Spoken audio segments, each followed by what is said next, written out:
Memeriksanya antara negatif dan lubang kabel koil, gitu ya. Nah, kalian harus lakukan secara teliti berapa angkanya, bagaimana proses pengerjaannya, nanti hasil standarnya berapa, kalian tulis dan bandingkan dengan standar yang direkomendasikan, gitu ya. Sekarang memeriksa resistor.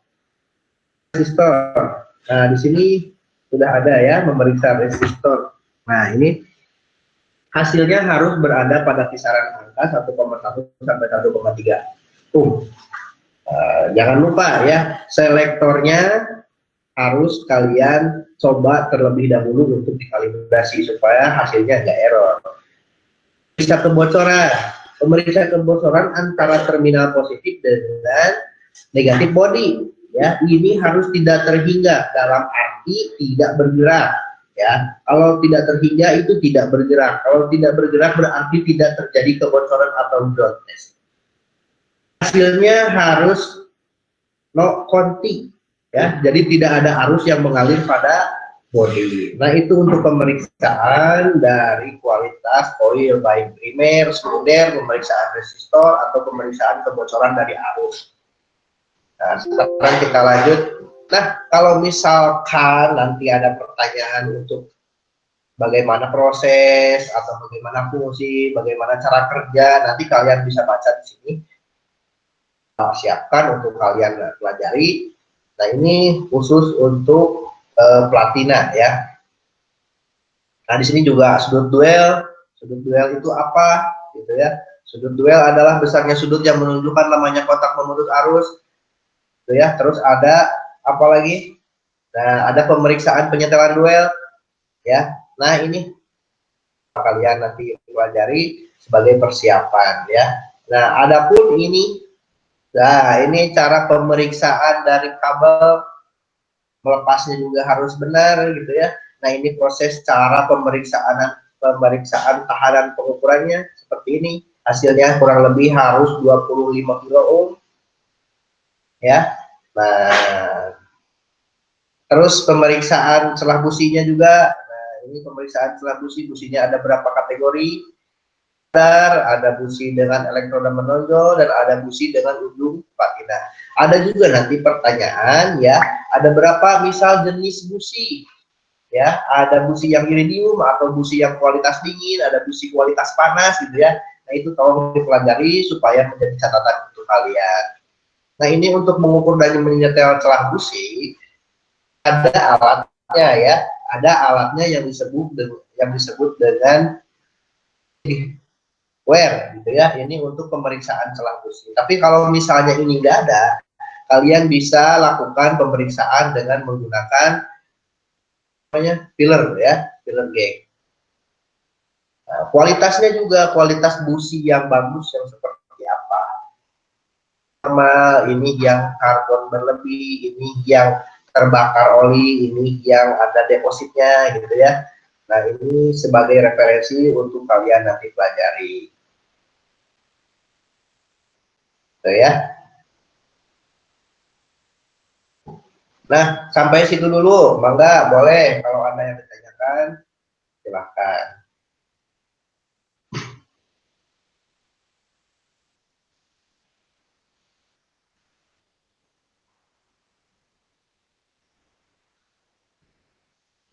Nah, ini nampil nggak? Nampil ya? Ada, Pak, ada. Nah, tadi kita sudah bahas nyampe sini ya.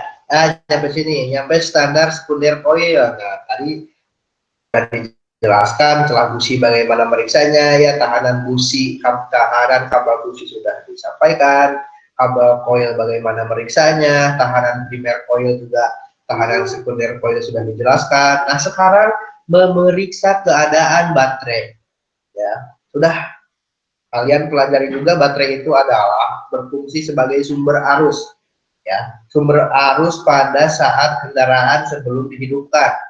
Kalau kendaraannya sudah beroperasi, maka baterai ini fungsinya sebagai penyetabil dari sistem pengisian, karena sumber arus yang digunakan untuk kendaraan pada saat kendaraan sudah beroperasi itu bersumber dari sistem pengisian gitu ya. Nah, tapi di sini kalian harus lakukan pemeriksaan. Pertama, berat jenis baterai.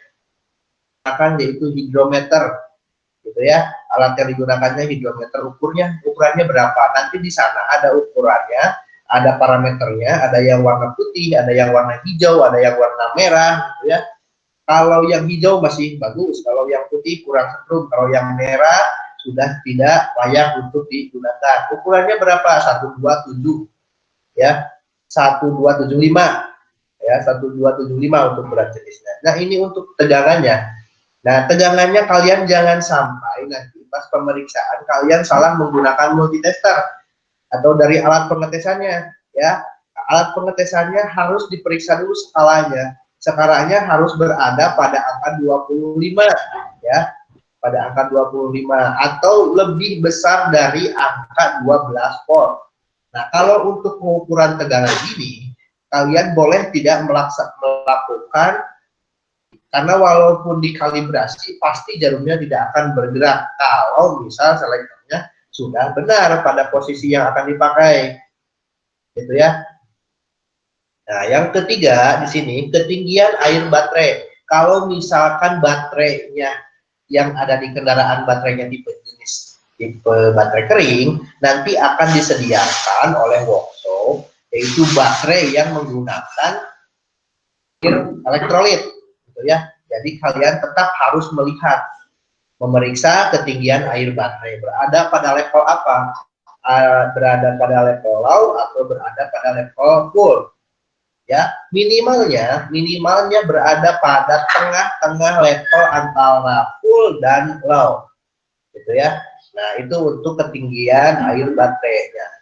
Selanjutnya Bapak ingatkan, kalau air baterai itu disebutnya sebagai aquades ya. Nanti kalau misalkan ditanya sama pengujinya apa pengisinya, gitu ya, kalian jawabnya aquades ya. Kalau untuk kurasan itu disebutnya akizur, gitu ya. Nah, terus kalian periksa juga kondisi terminal antara kutub yang positif dan kutub yang negatif.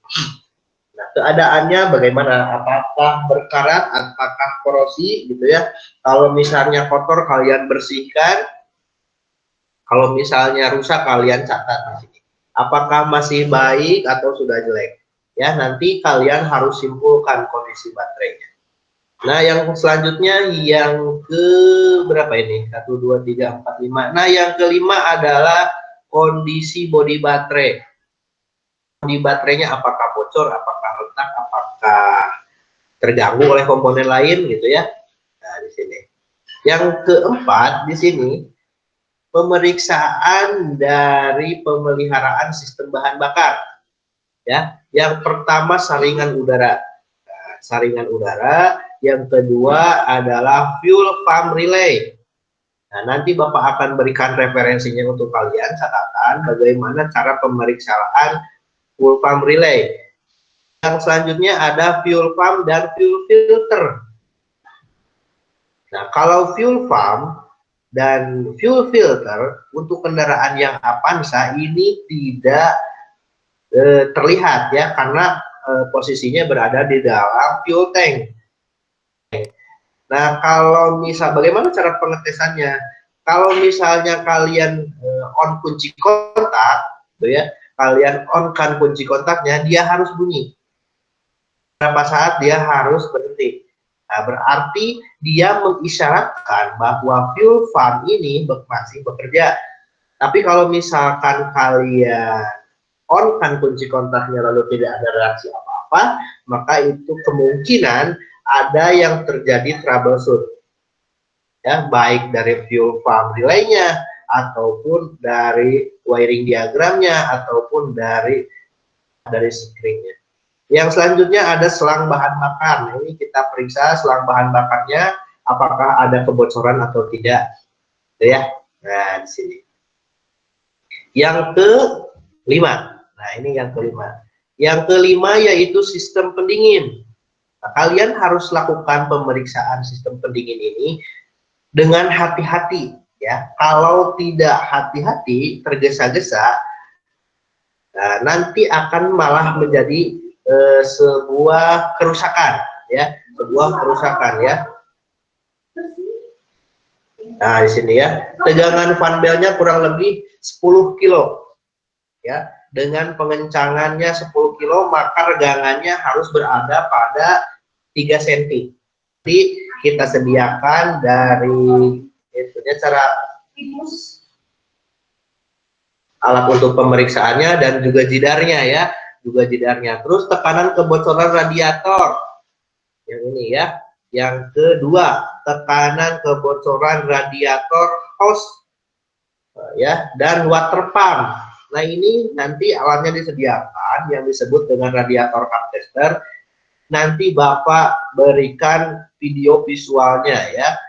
Nanti video visualnya untuk kalian lebih pelajari. Jadi nanti setelah setelah ini kalian dipelajari, nanti boleh ditanyakan dan nanti akan diberikan referensi video. Nah, tekanan tutup radiator. Nah, bagaimana kita tahu standarnya? Kalian bisa lihat di tutup radiatornya. Di sana sudah ada angkanya ya.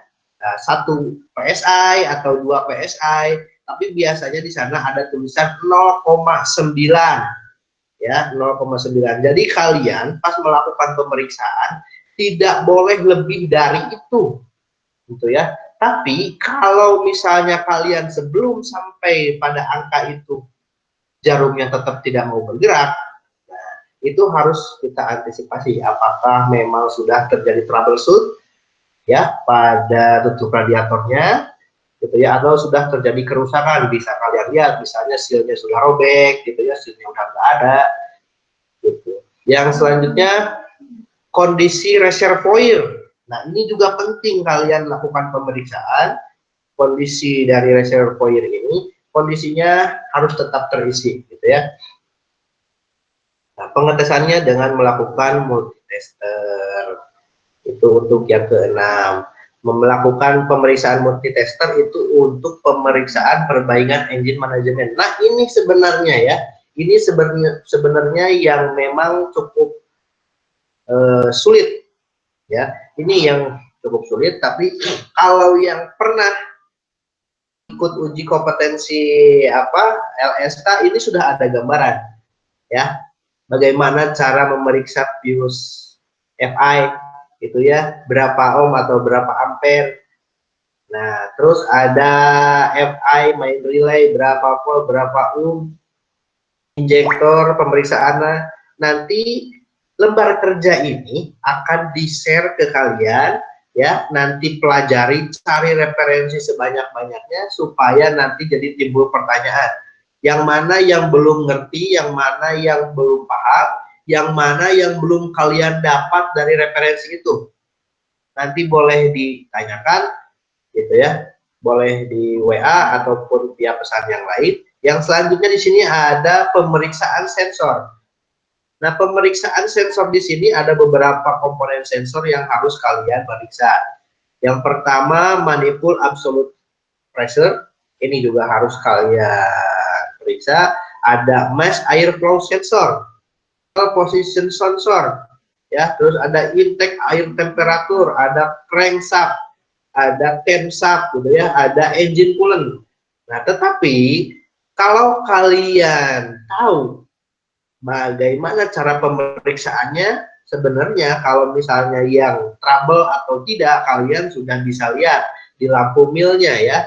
Kalau misal lampu milnya tidak berkedip, berarti sensor itu ya nggak ada trouble pada sensor. Tapi kalau misalnya sensornya lampu milnya berkedip, kemungkinan gitu ya, kemungkinan ada troubleshoot yang terjadi pada sensor itu. Gitu ya. Terlepas dari itu juga kalian bisa saja sensor ini tidak rusak tapi soketnya yang memang sengaja dilepas oleh penguji. Gitu ya. Bisa dilepas oleh penguji. Seperti itu. Jadi kalian harus cermat, harus tenang, harus teliti bagaimana proses pemeriksaannya gitu ya. Yang sekarang mencari gangguan untuk menggunakan jumper. Nah, ini seperti yang tadi Bapak sampaikan ya. Nah, permasalahannya seandainya misalkan gitu ya. Nah, bagaimana cara proses pemeriksaannya? Yang pertama bisa melakukan dengan cara jumper ya. Jumper jumper pada soketnya, gitu ya. Nah, jumper pada soketnya, terminal yang mana yang harus di jumper, ya. Biasanya 5 titik dari bagian atas sebelah kiri dan 5 titik bagian bawah sebelah kiri kalian jumper, gitu ya. Kalian jumper, nanti pasti hasilnya akan keluar kalau cara jumpernya memang sudah benar, gitu ya. Nah, kalau udah keluar, lampu milnya akan menyala.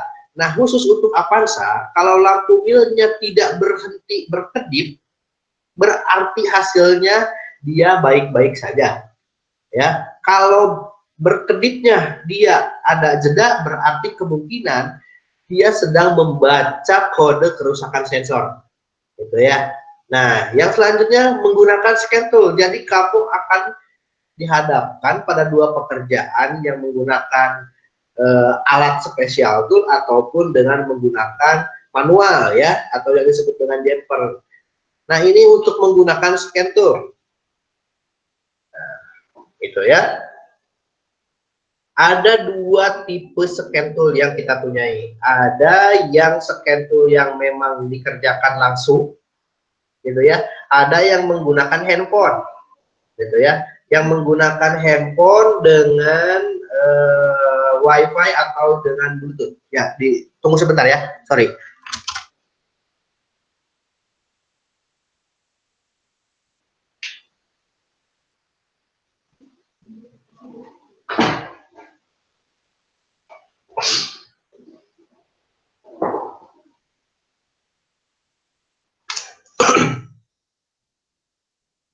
Halo, masih ada? Halo? Kemana ya? Ada, Pak. Ya. Ya, Pak, ya. Masih, Pak.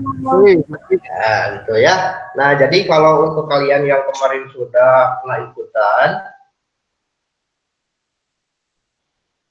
proses pengerjaan ini sudah tidak asing untuk kalian, gitu ya.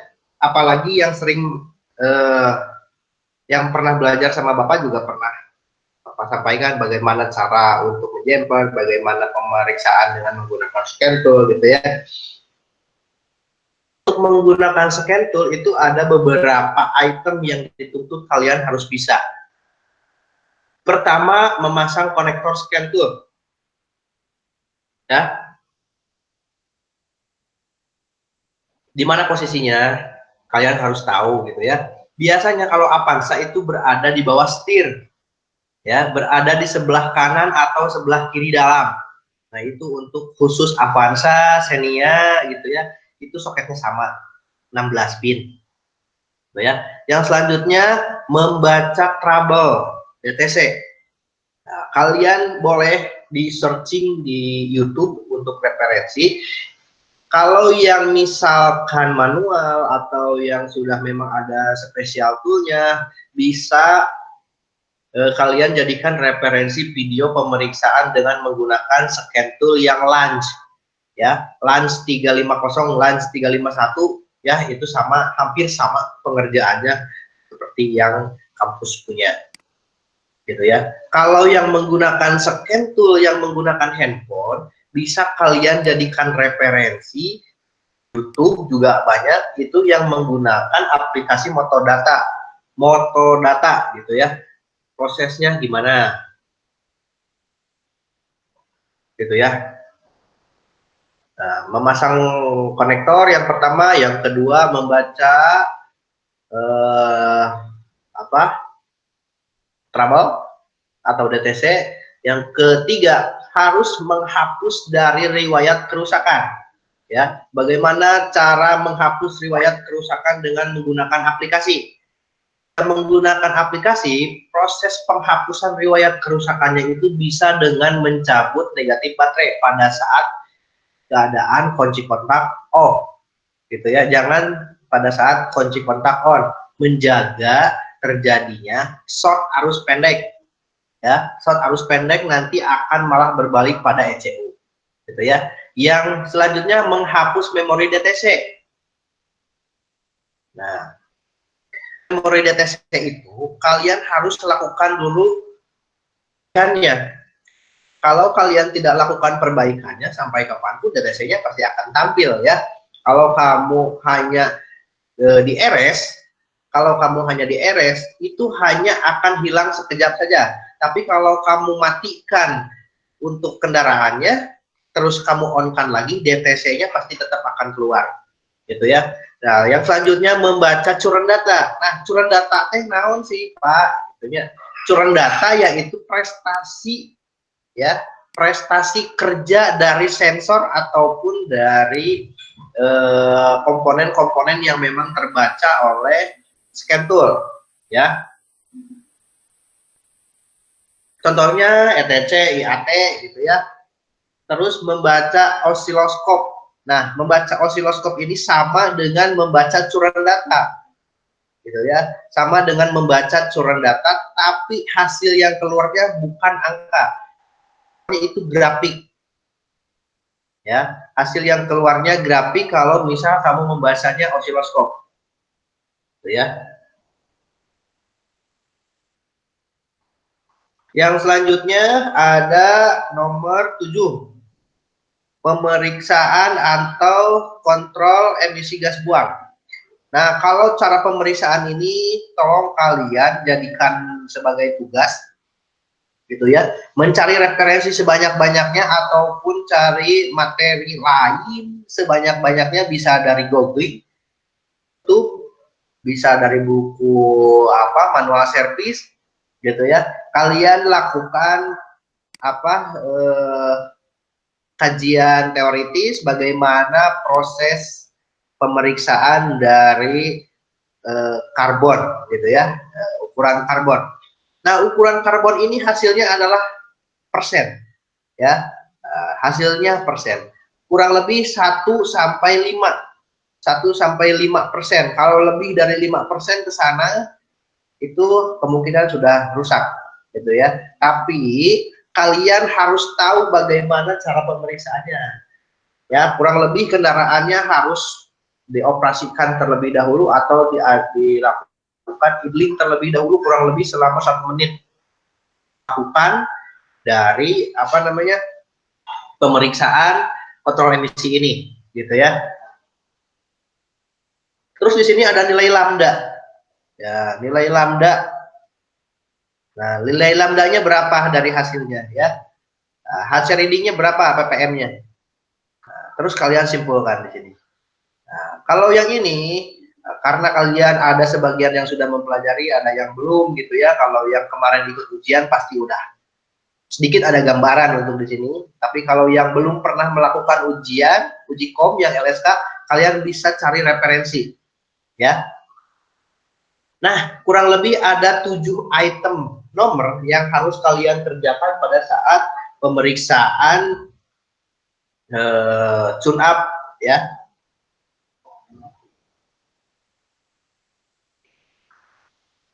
Nah, itu ya, ada kurang lebih ada 7 nomor.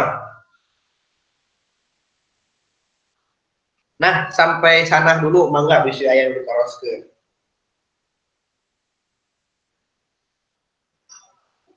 Mangga bisa yang diteruskan, boleh.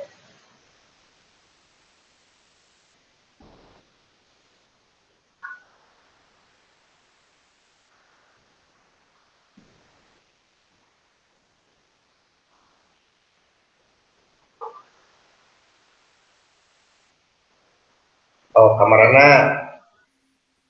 Berarti emang terjauh bentennya pas sareng anu kamari anu LSK teh.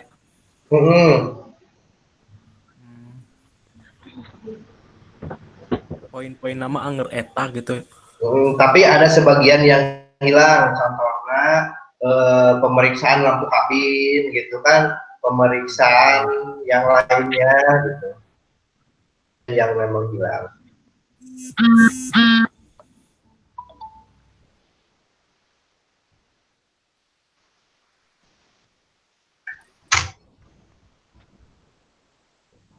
Paham ya?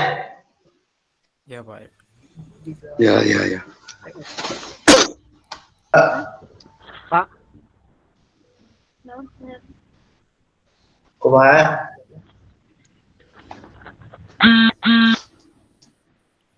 Salpami durasi waktuna ditentukan ku itu jika kamari. Ditentukan itu kurang lebih 50 menit. Ya. kurang lebih 50 menit.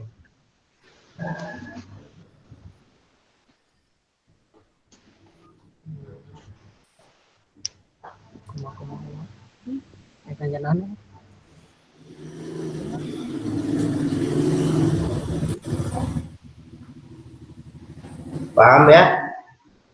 Nah, ini satu lagi. Ini satu lagi kelas. Nah, lembar kerja udah soal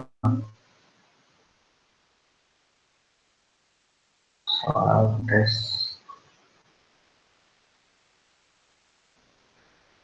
Soal teorinya ya. Soal teorinya. Nah, ini soal teorinya. Soal teorinya kurang lebih 50 soal. Kurang lebih 50 soal. Ini bisa dilakukan secara online ataupun bisa tulis langsung ya. Ini nampil nggak? Ada Pak, ada. Nah, ada ya.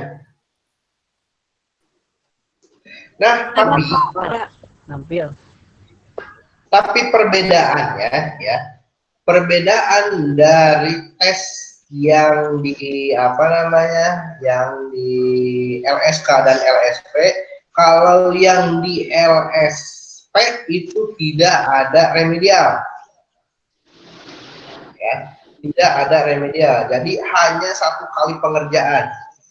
Satu kali pengerjaan, tidak ada remedial. Kalau yang kemarin di LSK ada beberapa kali remedial, ada yang sampai 4 kali, ada yang sampai 5 kali gitu ya. Tapi kalau di sini tidak ada remedial, jadi hasilnya langsung nanti didapatnya hanya untuk satu kali ya. Nah, untuk teorinya, ujian teorinya ini ujian teori dasar. Ini di sini. Jelaskan fungsi kepala silinder 4 langkah, gitu kan? Nah, ini teori-teori dasar. Yang kedua, apa dari simbol ini, gitu ya? Dari simbol ini. Yang kedua, sebutkan jenis pemeliharaan. Pemeliharaan kecuali apa? Yang pertama ada periodical maintenance. Yang kedua ada general maintenance. Tiga ada servis 10.000 km. Ya, yang keempat ada trouble solving kendaraan. Semuanya kurang lebih teori-teori dasar, gitu ya. Nah, waktunya itu hanya 60 menit. Ya, tidak boleh ada yang pada saat masuk ujian teori ini. Ya, kalau ada yang terlambat pada ujian teori ini, dipersilahkan, tapi waktunya tetap berjalan. Ya, kalau misalnya waktunya tinggal 10 menit lagi, ya kalian kerjakan selama 10 menit. Ada yang memang tidak bisa masuk sama sekali. Ya, bagaimana dari asesornya yang menguji ya. Nah, ini salah satu contohnya. Yang keempat, misalkan jelaskan perbedaan work order. Sheet di bengkel, work order itu apa, job sheet di bengkel itu apa, gitu ya. Yang kelima, pada saat pemeriksaan komponen engine ditemukan kerenggangan kondensor sudah lemah, apa akibat yang ditimbulkan mesin tersebut, prinsip dasarnya. Terus di sini juga ada soalnya apa, jelaskan apa saja keamanan perlengkapan kerja. Nah, di antaranya ada perlindungan mata, ada perlindungan badan, telinga, atau semuanya benar. Nah, contoh semua adalah multiple choice, gitu ya. Tapi ada yang jadikan sebuah catatan yang harus kalian pelajari. Di sini ada yang disebut dengan undang-undang terkait peralatan kebengkelan. Nomor berapa, gitu ya? Nomor berapa? Referensinya sebagai sumber ya. Boleh nanti kalian Bapak share untuk teorinya ini, lakukan diskusi ya dengan teman ataupun yang memang kerja di workshop bisa juga dengan cara sharing apa pekerja workshopnya, ataupun kalian studi pustaka ya. Studi pustaka yaitu mencari referensi teori-teori yang berhubungan dengan ini, gitu ya. Paham ya?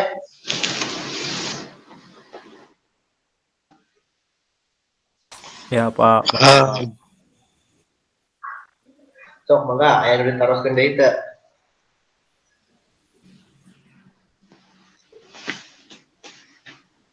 Tadi tiasa ngerjakan online kumaha Pak? Nah, kalau online menggunakan handphone, ya, siga nu kamari ikutan kan? Nah, online itu menggunakan handphone masing-masing, gitu kan? Menggunakan handphone masing-masing bisa. Kalau tidak menggunakan handphone masing-masing pun bisa nanti disediakan lab, ya, lab komputer nanti dibuka. Kalau misalnya apa? Ada memang sebagian dari HP-nya yang tidak support, gitu ya, atau dari koneksinya memang susah. Nah, nanti difasilitasi untuk menggunakan apa? Lab komputer, gitu ya.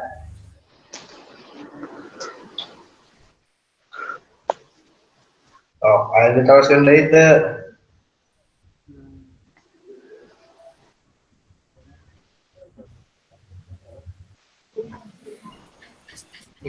Sok, mangga. Cek harus kemana sih?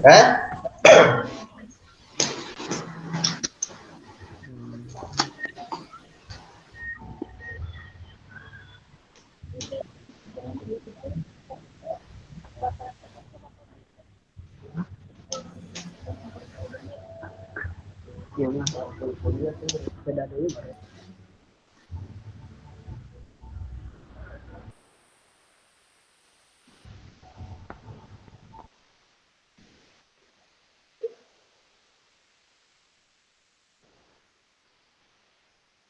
Sok, enggak.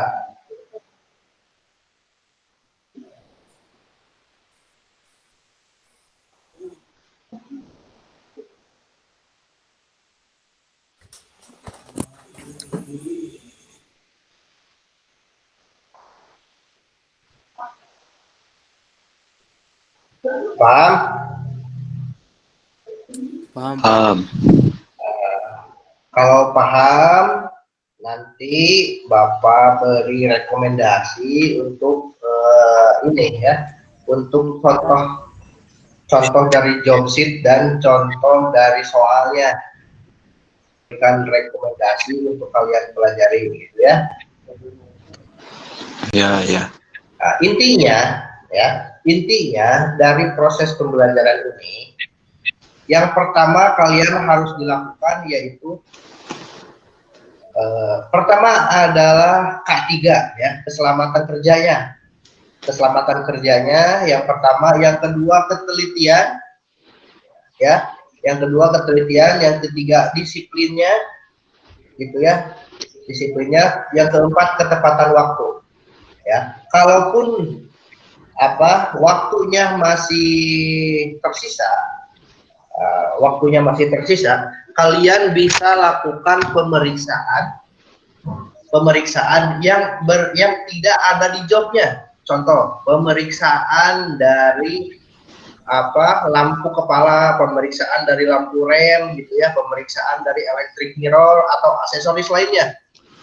Itu boleh dilakukan pemeriksaan sebagai nilai tambah, gitu ya, sebagai nilai tambah. Jadi kalian mengerjakan tidak hanya yang ada di job sheet-nya saja, gitu ya, tidak hanya yang ada di job sheet-nya saja, tapi yang di luar job sheet pun boleh kalian kerjakan, asalkan waktunya masih memungkinkan, gitu ya. Asalkan waktunya masih memungkinkan, kalian boleh kerjakan, gitu ya. Kesimpulannya seperti itu. Waktu untuk ujian teori kurang lebihnya 1 jam. Kalau yang ujian praktek kurang lebih waktunya hanya berkisar sekitar 50 menit, gitu ya, 50 menit. Nah, itu ya, paling lama 50 menit. Ayo diteruskan. Kami ujian praktek Pak aya pelatihan heula teu sebelum ujianna? Nah, kalau khusus yang untuk bekerja nanti bisa difasilitasikan asalkan tidak bentrok dengan jadwal kerja kamu, ya. Asal tidak bentrok dengan jadwal kerja kamu. Misal kamu ujiannya hari Sabtu, misal gitu ya. Hari Sabtu, nah Jumat malamnya boleh, ya. Jumat malamnya boleh. Nanti diberikan arahan apa saja yang harus kalian kerjakan gitu ya. Bagaimana proses pembelajarannya, nanti bisa difasilitasi. Maka ayat itu.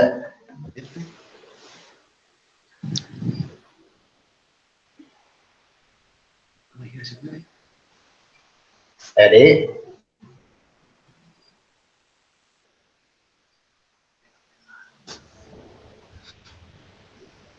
Pak, paham ya?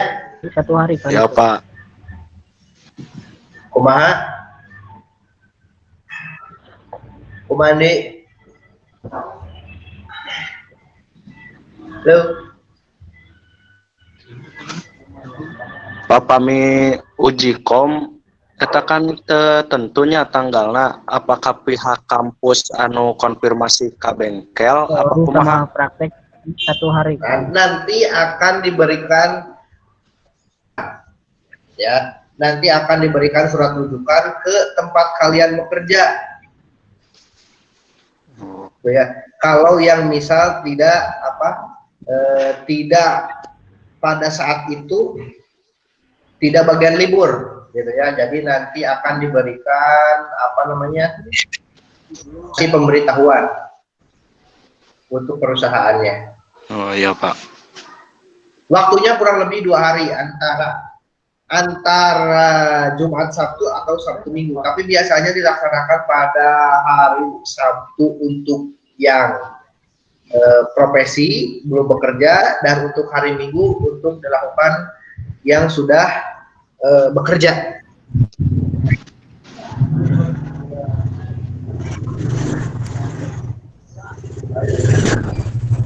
Mau ngajak tapi lu mau ngajak. Paham ya?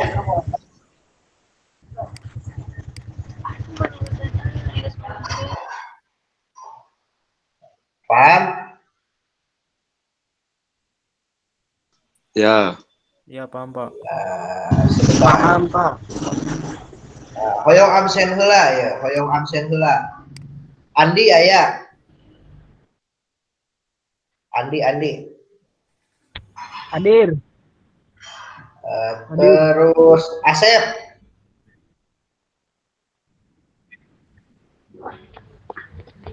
Asep aya teh Asep. Hadir gitu. Asep aya. Ya, Sam ada, Adit. Saiful Ajar aya teh. Aya Pak. Puja. Aya. Tresna.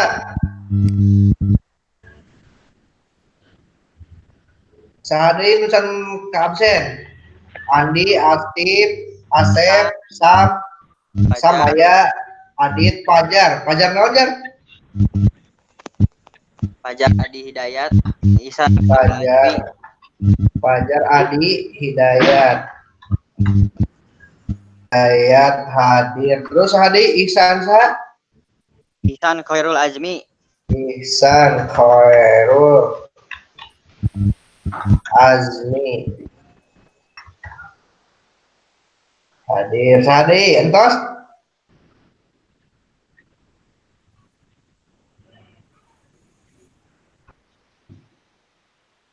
aya nu teu asan ka absen deui. Matos Pak. Terus Adit kan teu aya. Kurang ya. Nutos damel teh. Ihsan, salah nulis. Salah nulis